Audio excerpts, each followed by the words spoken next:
జగన్ గారు గెలిచేసినట్టేనండి.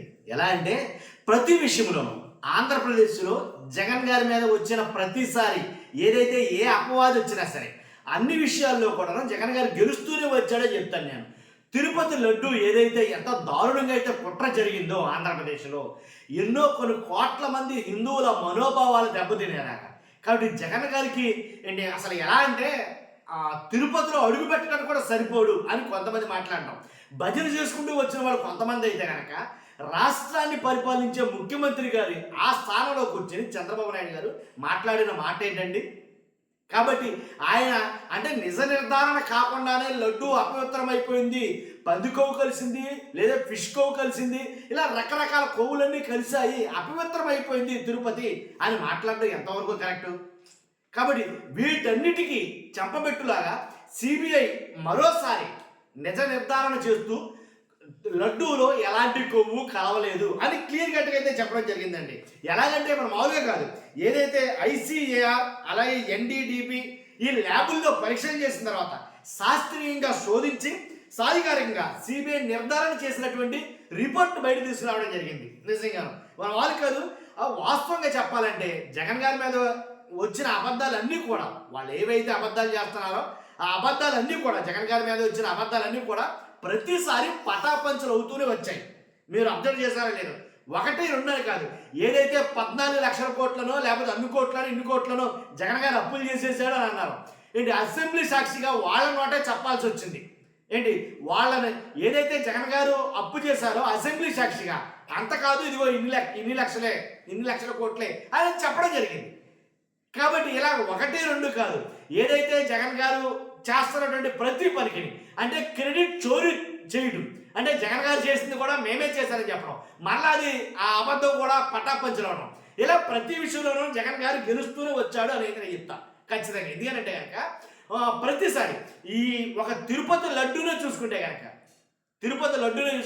చంద్రబాబు నాయుడు గారు మాట్లాడారు, పవన్ కళ్యాణ్ గారు మాట్లాడారు, ఏంటి టీడీపీ నాయకులు, జనసేన నాయకులు, బీజేపీ నాయకులు చాలామంది చాలా రకాలుగా నోటికి ఏదొస్తే అది మాట్లాడేశారు. ఏం జరిగింది? నిజంగా ఆ దేవదేవుడే వాస్తవానికి జగన్ గారికి ఏంటి అండగా నిలబడ్డాడేమో అనేది చెప్తున్నారు ఖచ్చితంగా. కాబట్టి అందువల్లనే అబద్ధం అనేది ఏదైతే అబద్ధం మాట్లాడారో, ఒక దుష్ప్రచారం, ఒక కుట్ర కుతంత్రం జరిగిందో వాటన్నిటిని పటాపంచలు చేసుకుంటూ జగన్ గారు బయటకు వచ్చాడు అనేది కనుక వైఎస్ఆర్సీపీ నాయకులు చాలా మంది సంబరాలు జరుపుకుంటున్నారని చెప్తాను నేను ఒక మాటలో చెప్పాల్సి వస్తే.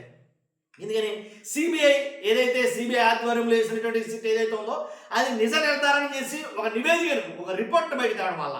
కాబట్టి ఐసిఏఆర్ అలాగే ఎన్డీడీపీ ల్యాబుల్లో అసలు మొత్తం ఇంకేముంది, మొత్తం పైగా పవన్ కళ్యాణ్ గారు మాట్లాడుతూ ఆయన మెట్లే కడిగేశాడు. ఇంకా పవన్ కళ్యాణ్ గారు కింద నుంచి కడిగాడు, పైనుంచి కడిగాడు తర్వాత విషయం, ఆయన మెట్లు కడిగేశారు. అంతేకాదు ఎక్కడికి అయోధ్యకు పంపించారు, ఎక్కడ మనం పాపం చేయడమే కాకుండానో ఆ పందికొవ్వు కలిసిన దాన్ని మనం తినేయడమే కాకుండానో ఎక్కడికి అయోధ్యకు పంపించారు, అయోధ్యలో కూడా ఏంటి వీటిని పంచారు అని ఎన్ని మాటలు మాట్లాడారంటే నిజంగా ఒకటి రెండు కాదు, ఏదొస్తే అది ఇంకా ప్రాయశ్చిత్త దీక్షలని ఆ దీక్షలని ఈ దీక్షలని పవన్ కళ్యాణ్ గారు ఒక స్టెప్ ముందుకేసి అడిగినా అడగకపోయినా ప్రెస్ మీట్లు పెట్టి ఏంటి నాన్న రాద్ధార్థం చేసేసారు.